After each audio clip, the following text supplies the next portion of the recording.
rename this.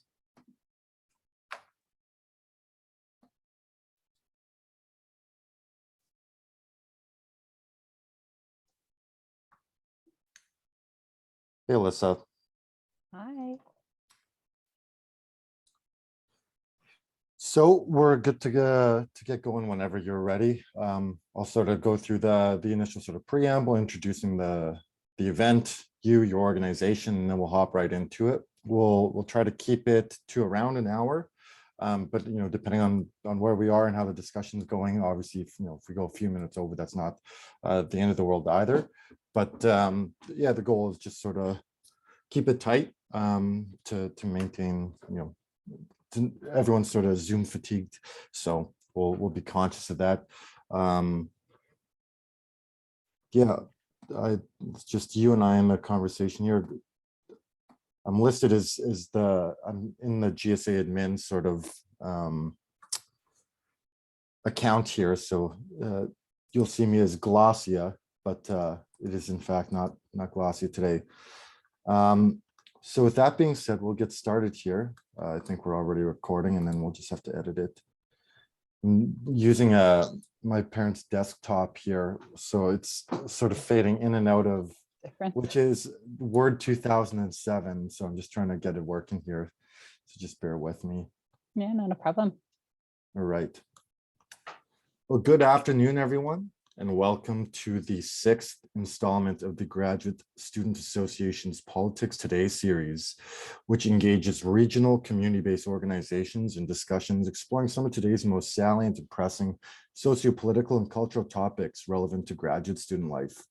Once again, I'm Nicholas Palaschuk, the GSA Partnerships Coordinator, and today I'm going to be leading a discussion with Alyssa Brewer-Singh, the Executive Director with the Waterloo Region Suicide Prevention Council, which is a local community-based organization aiming to increase awareness and engagement in suicide prevention, and to reduce suicide and its impacts through collaboration, education, training, and building a sense of belonging by utilizing suicide prevention and positive life promotion messaging.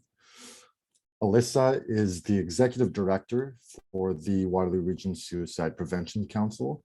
She brings her passion for suicide prevention and a master's degree in spiritual care and counseling from Wilfrid Laurier University, which she uses to support the dialogue around suicide, advocate for better access to services and supports, and journey alongside individuals bereaved by suicide. Alyssa's work includes a regional, provincial, and national focus by providing hope, help, and healing for those who have been touched by suicide. She currently serves as the chair of the National Collaborative for Suicide Prevention's Messaging Working Group and the co-chair of the Canadian Suicide Prevention Coordinators Network. Alyssa's desire is to see communities where everyone is engaged in the work of suicide prevention, intervention, and postvention through hope, help, and healing. As a 2022 recipient of the Graduate Student Association Philanthropy Fund Initiative, I believe this is a particularly timely discussion to be having on the heels of the COVID pandemic and the long-standing impacts it's been having on graduate student mental, physical, and spiritual health. And as part of today's discussion, we're going to be exploring suicide and suicide prevention as it is today, while learning more about the educational and engagement initiatives provided by this organization. So not only are we aiming to come to better understand suicide and how to cope with suicide loss, but we'll also be elaborating on the how-tos in terms of better supporting others within our community, the opportunities to promote health and well-being in our lives and the lives of those around us, while also exploring support services for those in need of help. So with that being said, first off, I want to, on behalf of the GSA, Alyssa, welcome and thank you for being with us. Thank you so much for having me today. Absolutely. And so I'm hoping that to begin today's discussion, we might be able to begin by hearing a bit on your background and also your background, your personal, professional, and your role within the Prevention Council, but also more about your organization as well. Yeah, thanks so much. Certainly for the introduction to both myself and the council. Certainly whenever we're having these discussions, one of the things that I will often say to individuals, that are sort of participating today is just that we recognize that this topic can sometimes feel heavy. It may bring up emotions that we weren't anticipating, we weren't expecting. And so just first and foremost, please know that there are organizations available to provide support, whether it's for yourself, whether it's a friend or a loved one. And if they're struggling, please reach out to some of those supports. So, our local one would be Here 24/7, and the telephone number for them, which I know you'll be including at the bottom, but just for those that might be watching, is 1-844-437-3247. Thanks, Alyssa. And to build off that, we will be providing a lot of the support, contact information and online information sources within the video description. So be sure to keep an eye out for that. Now, before we get too deep in sort of the work of your organization, I think it might be helpful for those taking in our conversation if we begin by sort of, trying to better understand the broad strokes of suicide. And with that in mind, what are some of the key points of emphasis to note with respect to suicide, and what might be some of the assumptions or stigmas that people are getting wrong? Yeah, there's a lot of things to sort of unpack here, all of which are really important. Because there's certainly still a lot of myths and stigma that swirl, when we speak about suicide, when we talk about suicide and have these important conversations. So I thought it was just important if we could start with a definition. And one that's often shared is that suicide is an attempt to solve a problem of intense emotional pain, but with impaired problem-solving skills. And so, when we think about it this way, when we better articulate sort of that deep psychological pain or the burdensomeness, that intense pain that individuals may be feeling or experiencing that can sometimes constrict their field of vision, we can start to think about how do we actually slow the conversation down? How do we help an individual open up that field of view, whether it's to the possibilities of support, and it also helps us recognize that suicide itself is complex. It emerges from so many different factors, and there may be risk factors in someone's life, something like biological, psychological, social, and I know we're going to touch on them in a little bit, so I'll pause there. But just a really important piece to note as we begin the conversation, sort of that foundational piece of that intense emotional pain. And then one of the other things that we often talk about is perhaps, I think, one of the greatest myths when it comes to the conversation around suicide. And that is this idea that, if we talk about suicide, we will give the person the idea to consider suicide, or that, talking about it will cause suicide. And that can hinder some really important conversations. What we know is that suicide does not cause people to think about suicide. If we have these open conversations, which are really important, it gives the opportunity for an individual to speak openly, about what's happening, about what's going on. But it also demonstrates that you care. And there's a lot of important pieces within that. And in doing so, it sort of helps erode some of that stigma, but it also promotes that help seeking and help offering. It's really important that as a community, we sort of pay attention to that. And then there's one other piece, and I know we'll probably come back to some of these, but just a piece around the conversation and language itself. And really that language is so important. When we think about using people first language that avoids some of the stigmatizing words or phrases that have sort of become part of the conversation. And so when we're really intentional, when we're very careful and factual about our language, when we sort of shift what might be outdated or problematic language with more neutral and respectful language, we can help shift the way that society actually reacts to. And so things, for example, shifting to died by suicide instead of committed suicide, or, saying attempted suicide instead of a failed or unsuccessful attempt. This really avoids describing suicide in a positive or a negative way, but it also just shifts that conversation, which is so important. Well, thank you for helping clarify that, Alyssa. And you touched on something really interesting, and it's the use of language, but also today in sort of this era of cultural sensitivity, a lot of conversations aren't had with the fear of saying the wrong thing at the wrong time. And I think when you approach these conversations from a place of compassion and empathy, people are able to see that. And so having a conversation is better than no conversation at all sometimes, so long as you're approaching it in the right way. And I so appreciate that, because I think it's so important that as we're talking about language, that itself doesn't become a hindrance, that, the concern of what do I say prevents someone from having the conversation at all. So I think, certainly that important piece around, it is important to be intentional in our language, but I would never want that to hinder a conversation. And so I'm hoping a little bit into the conversation, we can talk about how to actually have those conversations. Absolutely, and I think that's going to be a very valuable take home for everyone taking in this conversation. And I think this leads naturally to our next sort of question here. And when to have these conversations, or what might bring about these conversations. As part of the discussion regarding suicide, I believe like a large focus should definitely be placed on prevention and protection measures in the first place. So sort of building on this notion, I'm hoping you might be able to speak to some of the risk factors or warning signs that might be out there that people can consciously look for or be aware of. And in turn, what are some of the protective measures we can take, whether that be as an ally in our own lives to help prevent suicide? Yeah. And so we'll start with risk factors, just sort of what they are and what some of those might be. So risk factors are often characteristics or their conditions that may increase a chance that a person may try to take their own life. And so when we talk about suicide risk, we know that suicide risk is highest when someone has had several risk factors at the same time.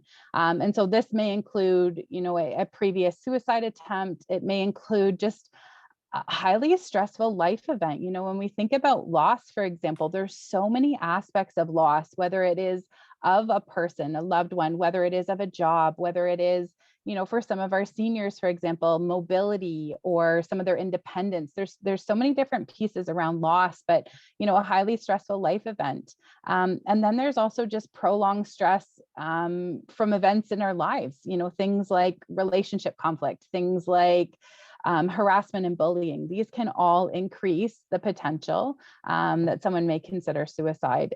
And then we get into sort of these what we call invitations for help. Oftentimes, you'll hear them referred to as warning signs. I really like the language invitation for help because it's exactly what it is. It's an opportunity to check in with someone. I've noticed some things. This is what I've noticed. And oftentimes when I talk about warning signs or invitations for help, I use a bit of an analogy of a car. And I think about it from this perspective of, if I had to describe what was wrong with my car in this moment, there may be things that are internal. So for example, my gas light might be on, or my check engine light might be on, or there's things that might be external. My engine might be smoking. And so sometimes for warning signs, there are things that only we might experience, or things that we might be feeling, things that we might be seeing. If my check engine light is on, unless you're in the car with me, you probably wouldn't have noticed that. So some of those things might be, a change in my behavior. So maybe it's an increase in substance usage. Maybe it is being really irritable. Maybe it is I'm struggling with my sleep or my appetite. So again, things that maybe I'm just starting to notice, but then there's external cues. It might be things that I'm saying, things that, I'm doing. So do I suddenly have a lack of interest? If I'm on a soccer team and my friend who I know loves soccer hasn't been out in weeks, that's an invitation. It's a cue to start that conversation. Things like statements around, I feel like such a burden. I just feel helpless, or I feel worthless, or, things like, someone might be better off without me. Those are some of the statements that we might hear that, again, are just that invitation for help, just that cue to start that conversation, which is really important. It really touches on the importance of active listening, or in being conscious of that. Are there specific ways you might go about listening to someone as part of these conversations? Yeah, one of the things that I actually love, and it's a really great tool, jack.org, which is a youth-led organization, has created sort of this guide. It's called bethere.org. They have a whole website, bethere.org, and it breaks down sort of these 5 steps of how do we have these conversations? Like, how do I even start this? I've noticed something, what do I do? And the first one just is actually starting with say what you see. Sometimes we think that there needs to be this defined script, or we need to have something incredibly profound to say, but it's actually just, hey, Nicholas, I've noticed these things, right? I've noticed in the Right. last little bit, some of these different pieces, and almost listing them as a way to really start that conversation. Oh, it's something I've consciously been aware of in my own life, is trying to be a better listener. And I think in doing that and being active, being present, also demonstrates and creates a culture of caring, that this is something that's important to you, and when that's communicated, that can be a very valuable tool in these sorts of discussions. As a recipient of the Philanthropy Fund Initiative, the work that you and your organization do remains closely aligned with our stance on protecting and enhancing student mental wellness.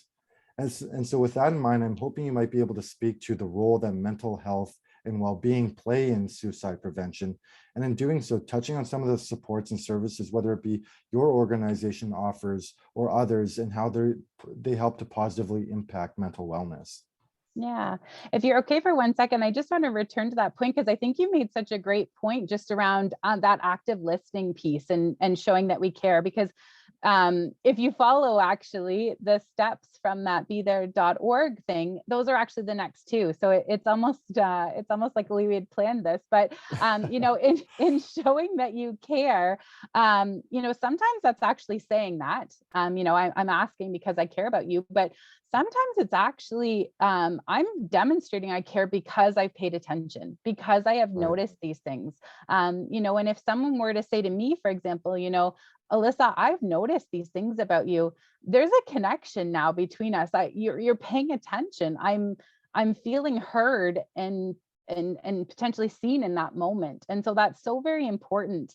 But then taking my cues from the individual, for how to listen, right? The active listening is really about the other person. And sometimes it is around, what can I do to support? But oftentimes it's just, what is my cue from that person in this moment? What is it that they need? Do they need me to just listen? Do they need me to help them problem solve? Do they need me to actually, say nothing at all and just wait and see?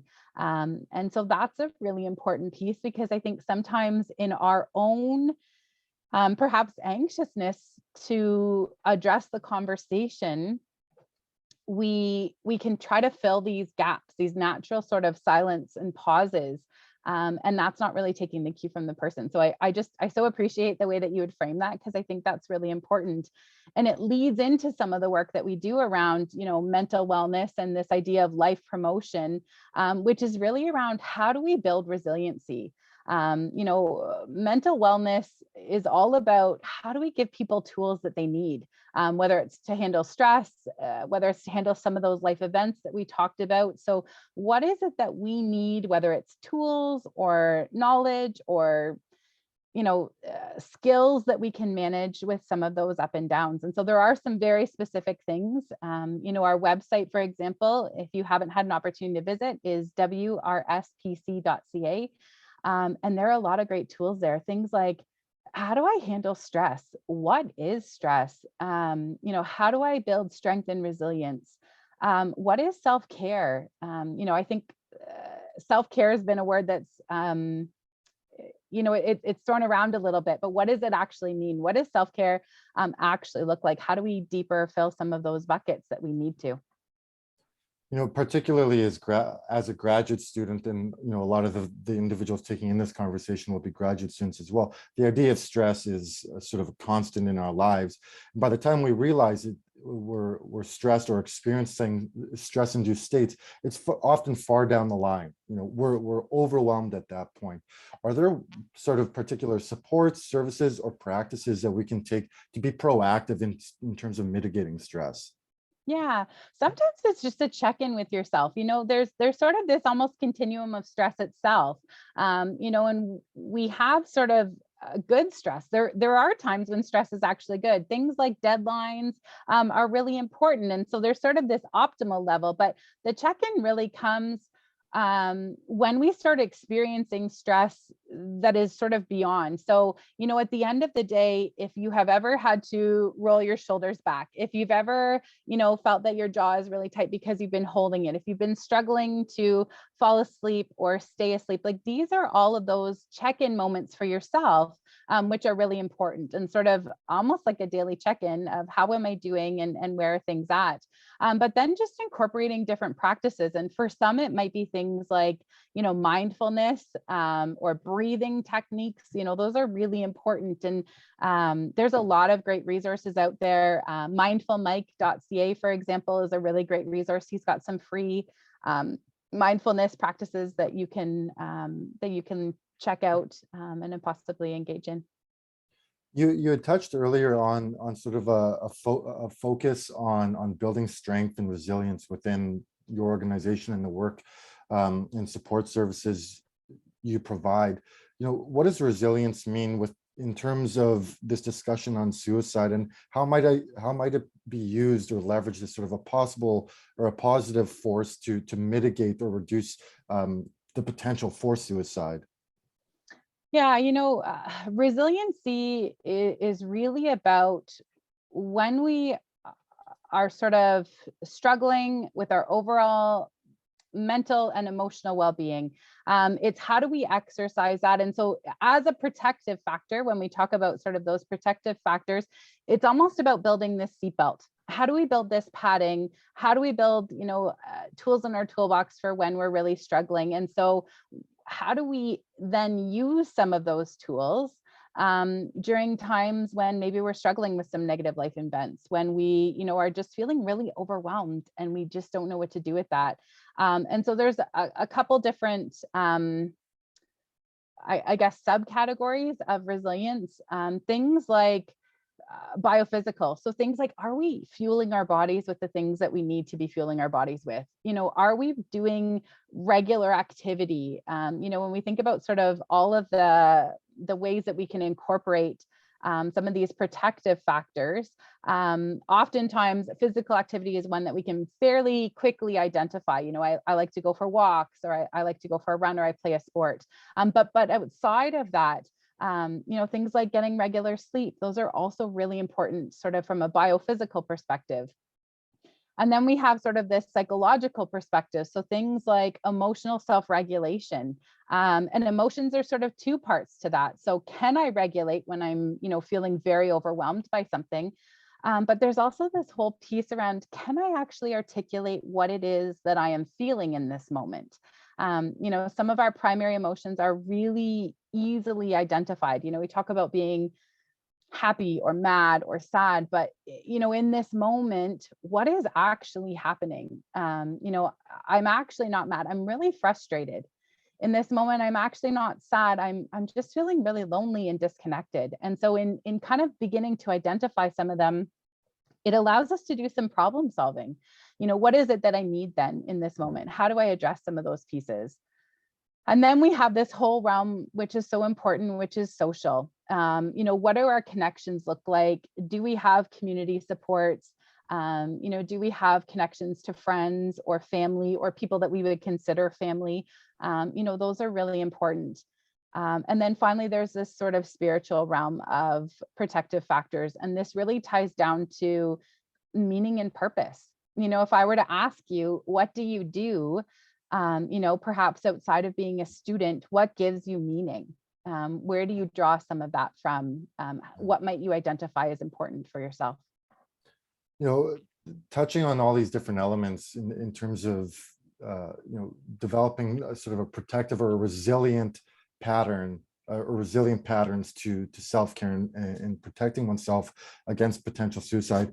It sounds very holistic, and the interconnectivity between all these different elements really stands out. You also mentioned earlier that your organization maintains this positive approach to life promotion to your work, and that being really central, sort of an analytic framework that shapes our understanding of how to go about reducing suicide and suicidal behavior. And it seems incredibly central to the work you do. So, what does that specifically entail? And how does it differentiate maybe from other approaches to suicide prevention work? Yeah. When we talk about life promotion really is the upstream. It's that preventative work, um, but from a very upstream approach. And so some of the work, that we're doing, we're having conversations in schools, for example, through different presentations and different educational opportunities. It's things like, community scapes, which unfortunately have been on hold for a little bit, but that opportunity to build a sense of community is so important. And how do we connect people in being able to utilize several of those protective factors, again, that physical activity lens, beyond the physical activity lens, the community lens. And so a lot of our work really does focus on sort of this upstream life promotion lens, but it's also about incorporating some different practices. And so, for example, we've taken a look at the First Nations mental wellness continuum, which was developed by the Thunderbird Partnership, my apologies, in collaboration with Health Canada. And they sort of have this framework that they talk about hope, belonging, meaning, and purpose. And those really being the 4 buckets that we can focus in on. So what are things that bring us hope? Where are we connected in terms of belonging? Where do we draw our meaning from? And what gives us purpose? And so you can see even those 4 concepts are so interconnected, but they're really important because they're necessary aspects to building resiliency. It's you mentioned these ideas of hope, belonging, meaning, and purpose, and looking at early sort of career professionals, it's almost these 4 sort of aspects are sort of hyper emphasized coming out of high school. And when we're looking at a job or we're looking at potential post-secondary educations, these are some of the aspects that we're asked to focus on and really address in sort of shaping the rest of our lives. And so to see the overlap between our conversation today and these conversations that are really all encompassing in terms of young personal development, it really stands out to me. We've sort of discussed earlier in terms of the services your organization provides and how they pertain to sort of suicide prevention and now life promotion.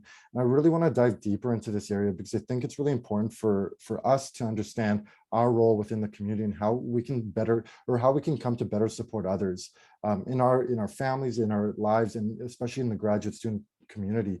So more specifically, how can I help someone else who might be considering suicide or engaging in suicidal behavior? What are some of those first steps I want to be taking, or what are some of those first questions I want to be asking?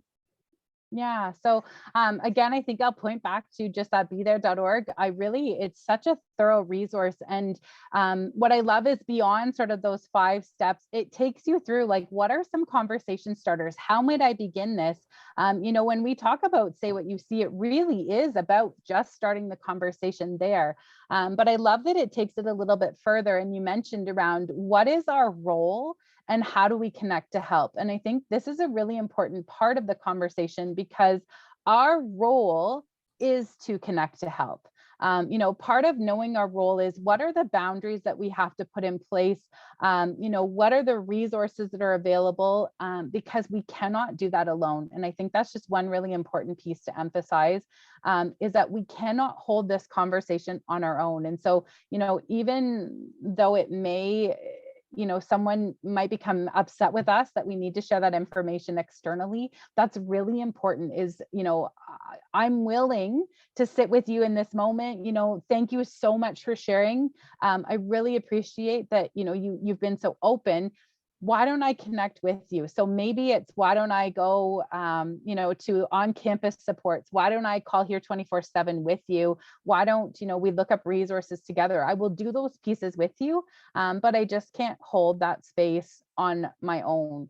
And so those are sort of those 2 other pieces when you think about the conversation that are important to put into place. you know it, the engaging in sort of external supports or engaging with external help in these situations seems like definitely a critical function is to being a strong supporter or an ally within these situations. Are there specific supports or specific measures to be taken if you're consciously aware that someone is already engaging in suicidal behavior? Yeah, there's a couple different. I mean, so again, it's having a conversation with that individual, but it's having a conversation very directly. And so sometimes the difficulty is um, we're a little anxious about the conversation, and so we're not sure how to start the conversation, and so we sort of skirt around the conversation a little bit instead of just being very direct. Are you thinking about suicide? That is really important when we start that conversation with that individual. In doing so, we we're sort of able to form this relationship to better understand, are they in a place that they can connect with some support? So again, is it a resource like Here 24/7, that they can support sort of in that crisis period? Is it that they need to access more emergency services, and that might be visiting the hospital, that might be engaging the services of first responders? So it really is sort of assessing with them where they're at in terms of risk in the moment. You know, we focused a lot today, certainly on prevention, protection, reducing the risk of suicide, whether it be in our own lives or trying to create space for reducing the risk in our communities. And now I want to sort of focus or shift the focus to coping with suicide loss as being sort of the other edge of this conversation. And while supporting those who are personally coping with suicide is certainly at the core of this discussion, I think that the other side, again, comes to supporting those who are coping with suicide loss. So building on this notion, my question is sort of twofold. Firstly, how might we come to support others who are grieving? And then also, secondly, for those who have experienced personal loss or loss in their own lives, how might someone begin to engage in their own healing journey? Yeah. I mean, I think we could certainly spend a lot of time here. What I think is just really important, sort of to address that first question around how might we support someone or another individual who is grieving. Um, in some ways, it just starts with being there. There was an advocate in the States, and I remember hearing them speak, and they said, just bring them soup. Again, we're so, I think, concerned sometimes with what do I say, or I don't know what to say, or how do I have this conversation, that in that moment, we don't think about what we would do for anyone who has experienced a loss. We would check in on them. We would have a conversation with them.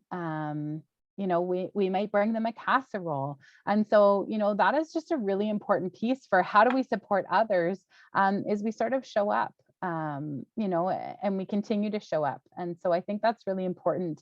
I appreciate and I recognize, a loss through suicide is traumatic grief, though. And so there's added layers. And so when we think about what are some of the supports, sometimes it's just educating yourself, like what might be available in the community, where could I help support this conversation if that is what my friend is looking for in this moment. Because there's a lot of pieces when we talk about suicide loss, and very specific pieces that still address things like stigma, still address the question of why, still address, feelings of perhaps guilt and shame. And so those require, some very specific supports to help an individual begin that healing journey.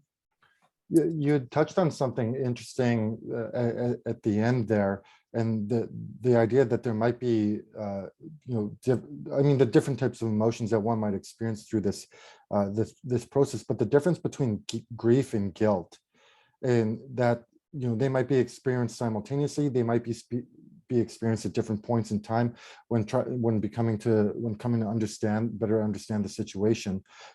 How does one help others deal with grief versus how does one go about helping others deal with guilt?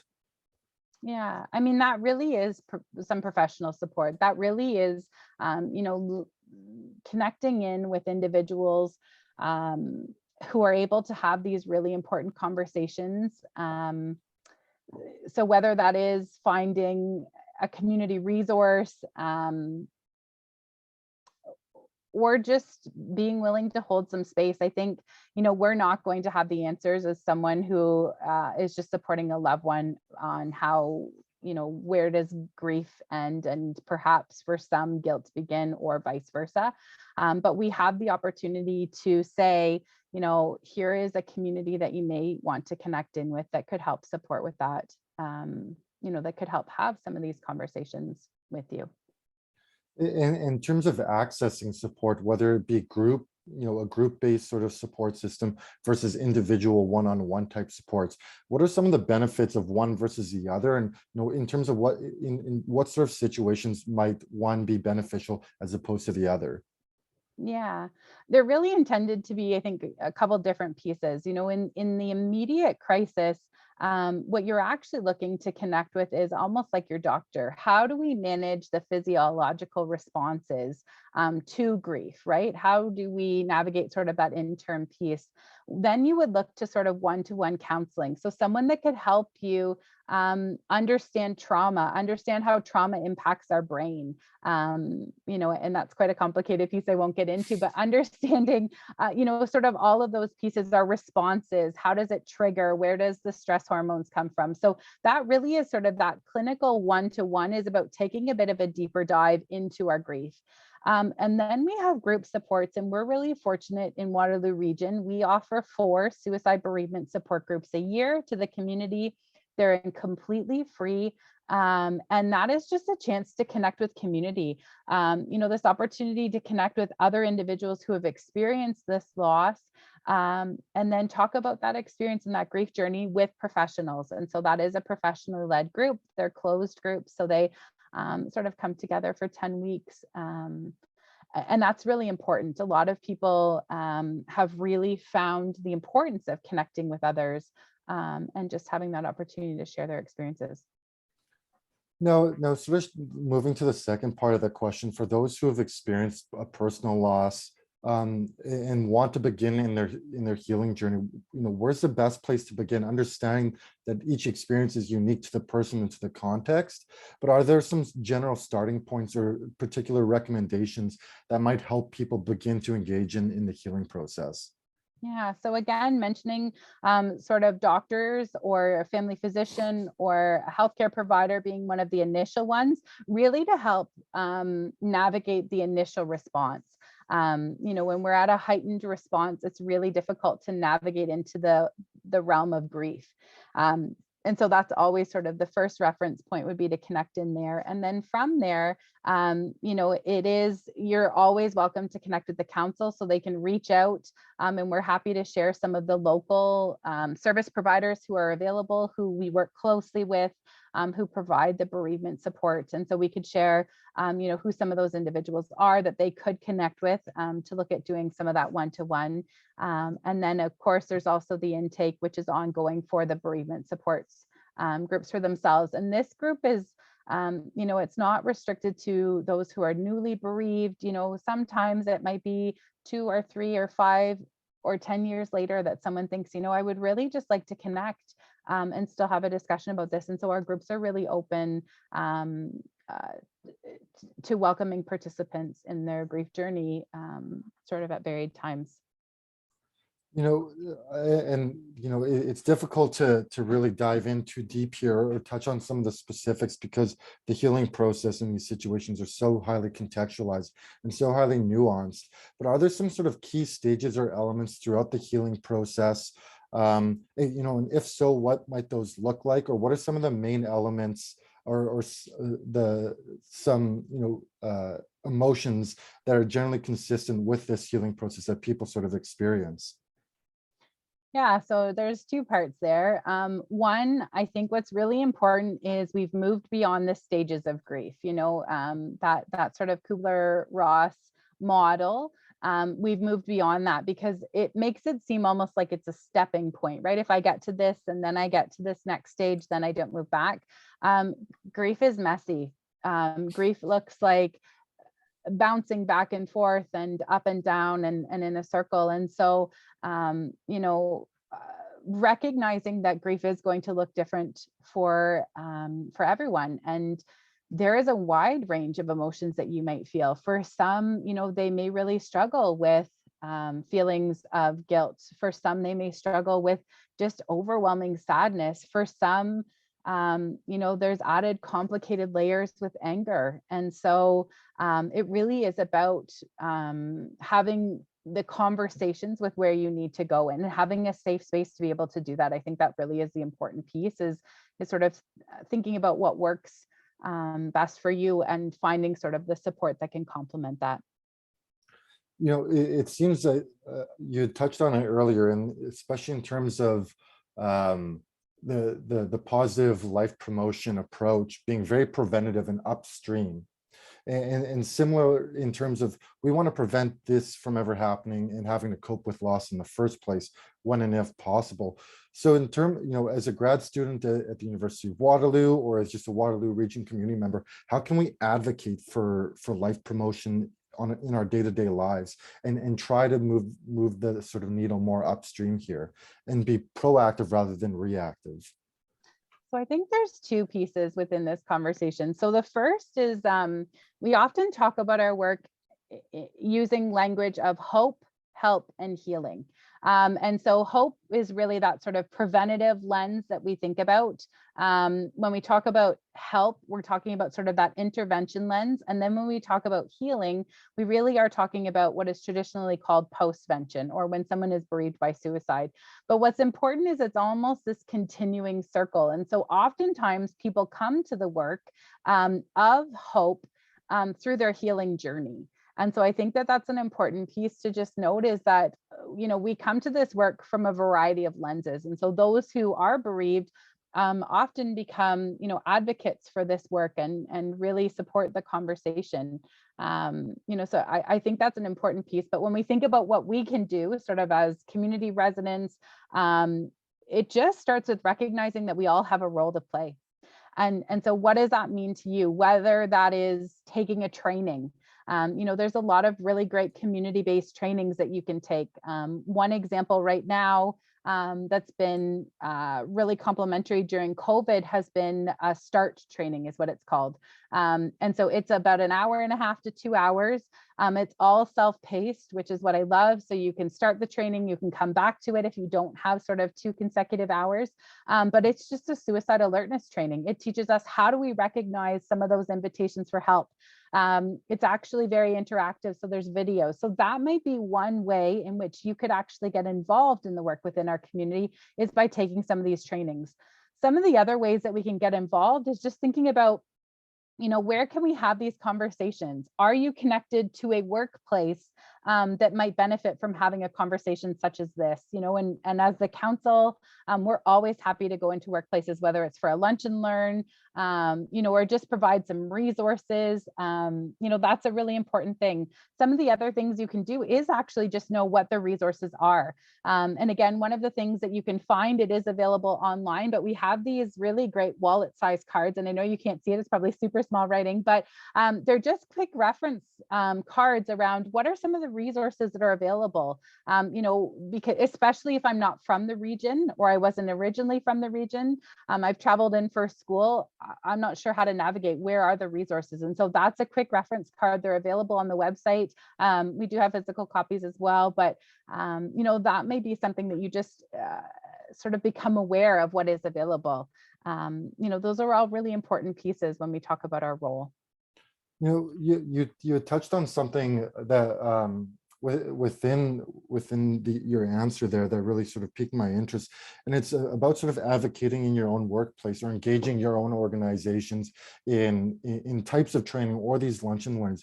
Is this sort of a trend or something you've seen sort of picking up steam in terms of the role that organizations and companies play in educating and increasing awareness for this matter? And if your organization isn't actively engaging in these types of training, how might I engage my boss or others within the organization to prioritize this, to provide this to the employees?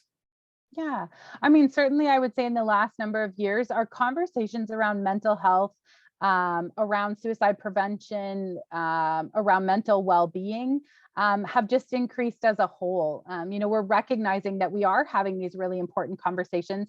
And part of it is, we recognize that we can have these conversations anywhere.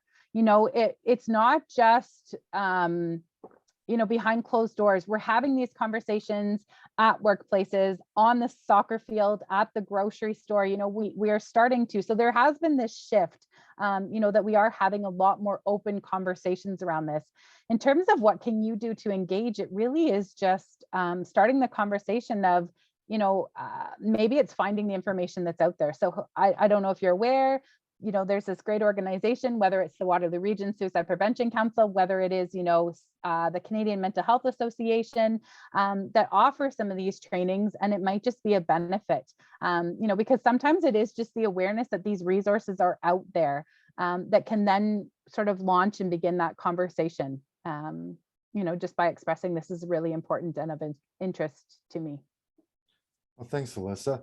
Now at this time, I wanted, and you touched on it briefly again in your answer there, and I want to explore this intersection between COVID and suicide. And it seems difficult today to have sort of a conversation without COVID somehow finding its way into it. But given its profound impacts on how we socialize, how we work, and our ability to communicate with one another, as well as the immense impacts that lockdowns have and continue to have on health and well-being, our ability to physically distance ourselves from one another. Building on this, how have you seen COVID impact young people, particularly students, whether it be positively, negatively, or both with respect to suicide and suicide prevention? Yeah, I think this is a great question. I mean, when we talk about COVID, one of the things that we do know is that there was a shift to virtual services. Many organizations, many agencies, some for the first time ever, they sort of, I think the trend word has become pivot, right? They've pivoted to services that are virtual, and the uptake of those services have been significant. So what we know is that people are reaching out for help. They have shifted, and they're trying to meet people sort of where they need, or where they need to be met. The other piece that we know is that COVID forced our lives, to change, which for some, did increase stress. Individuals with maybe pre-existing mental health concerns or thoughts of suicide may find this new level of stress overwhelming. But, we have this sort of common collective experience. We all at some point have experienced loss or change. We've all had to adapt, right? And so when we recognize sort of what this has looked like for some, we know that for some, isolation and sadness or frustration or just being overwhelmed are part of this. That is what they might be experiencing. They may be experiencing, an increase to some of those stressors. But I think there's sort of this commonality that we've all experienced some of these shifts. And so, how do we use that common experience to continue the conversation? And I think the really important piece is it's allowing us to amplify these mental health conversations. It's allowing us, some of us for the first time, to speak very openly, very intentionally, very directly about suicide, which again helps erode some of that stigma. It helps to build some of that trust. It helps to promote help seeking, so that's sort of how this connects back to the work of suicide prevention. It's certainly been a long time coming with respect to these conversations and the light being shone on them now. And I think the more common and the more often that they're being had, the more comfortable people feel having them, and on both sides of the coin, and especially in terms of being a support or being an ally and trying to be an active listener. I think the more that these conversations happen, it breaks down people's walls and that initial uncomfortability or that hesitation, and it allows them to really sort of be held in the type of space that they should be. I want to end off sort of today's conversation by highlighting some opportunities for the graduate student community to get involved with your organization. So, if you might be able to speak to what does volunteering with the WRSPC look like, what are some of the opportunities to get involved, or even what does a day in the life of your profession look like? Yeah, that's a really good question. So if you're not aware of WSPC, we've been part of this community since about 1997, but we're this really small organization. And so I often talk about our 3 small but mighty staff that we have in place. And so, there's varied opportunities to volunteer and to connect in. I think unfortunately some of our opportunities have been limited just because so much of our work is community based, which we've certainly ourselves have had to shift over the pandemic. But, we're looking forward to being back in the community. So there are opportunities to sort of join us when we are in the community, whether that is, working an information booth, whether that is, just participating in whatever that event might look like.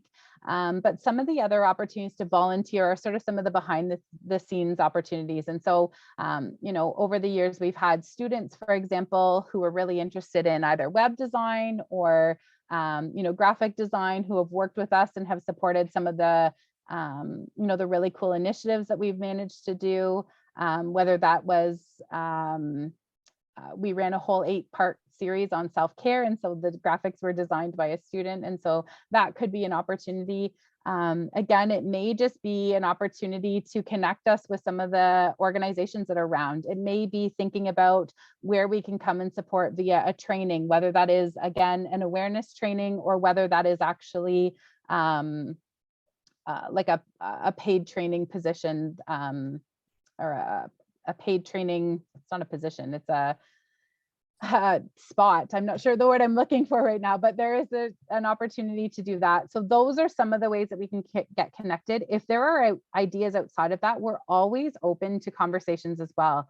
So if there's something that an individual is really interested in, or, has an idea, I just encourage you to reach out. You can find our contact information on our website as well, but just send us an email, and we're always happy to have a conversation.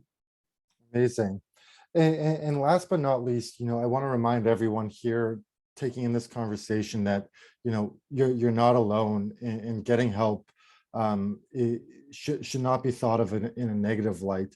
And so, if you can reiterate some of those key resources, if someone taking this conversation is in search of help and doesn't know where to look, beyond the WRSPC website, what are some key sort of resources that someone might be able to access right now? Yeah, there's a number of them, and it's a really good question. So again, our local crisis resource, for example, being here 24/7. So as their name says, they are available 24/7, and they are our crisis support line. But they're also the entryway for adult mental health services. So, an individual does not have to be in immediate crisis to call here 24/7. If they're looking for some of the additional supports, that's another great resource. They can just call in and have a conversation about what's available. Things like, drop-in counseling times and what might be available. There's various resources in the community that you can find. And so we would have some of those times available on our website. Outside of that, there is also, for having the conversation, that bethere.org again. There are some other really phenomenal resources, such as Crisis Service Canada has text and virtual support. I can't think of the word again, but they have those supports available. Something like Kids Help Phone, again, has text support. They have Facebook Messenger support that they're able to meet. So a lot of great resources that, again, don't necessarily require you to be in immediate crisis. Like, you can have these conversations about relationships, about stress, about school, and there's trained responders that are available to have these conversations with you. Well, thank you, Alyssa. And on behalf of the GSA and the University of Waterloo graduate student community, I want to thank you and your organization for the work you have done and continue to do. It's of extreme value to everyone here. And the fact that you were nominated and selected for this year's Philanthropy Fund Initiative is indicative of the value that the University of Waterloo graduate student community places on your work. So thank you for being a part of the conversation and continuing to build awareness on what is an extremely important issue today and moving forward. Thank you so much. We're so honored to be the recipients of the award. And, it really just speaks to the whole community approach. It's so important that it's not just us doing the work, it's each and every one of the community members. So thank you as well. And to finish off today's conversation, I want to reiterate that all the resources that Alyssa has been kind enough to provide us will be provided in the description of the video. So make sure to explore the website, to explore these services, but also share them throughout your own networks, and continue to build awareness on this important issue.